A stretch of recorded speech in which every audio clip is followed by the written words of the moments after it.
नवी कहानी। सर्वश्रेष्ठ वर कौन। चम्मापुर नाम का एक नगर था जिसमें चंपकेश्वर नाम का राजा राज करता था। उसके सुलोचना नाम की रानी थी और त्रिभुवन सुंदरी नाम की लड़की।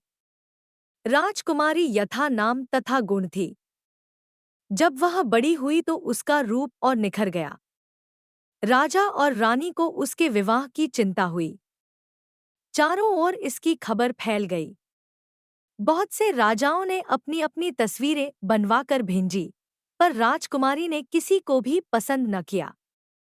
राजा ने कहा, बेटी, कहो तो स्वयंवर करूं, लेकिन वह राजी नहीं हुई।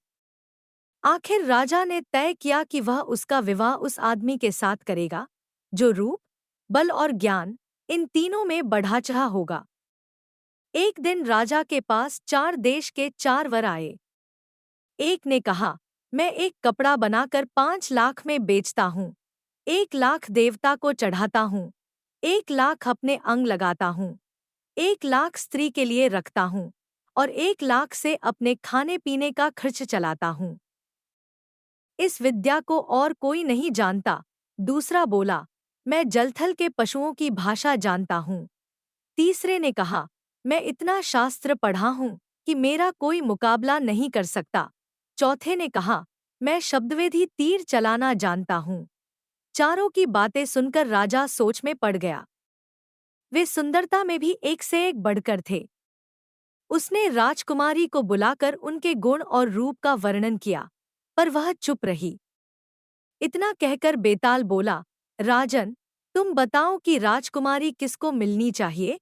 राजा बोला, जो कपड़ा बनाकर बेचता है वह शूद्र है, जो पशुओं की भाषा जानता है वह ज्ञानी है, जो शास्त्र पढ़ा है ब्राह्मण है, पर जो शब्दवेधी तीर चलाना जानता है वह राजकुमारी का सजातीय है और उसके योग्य है।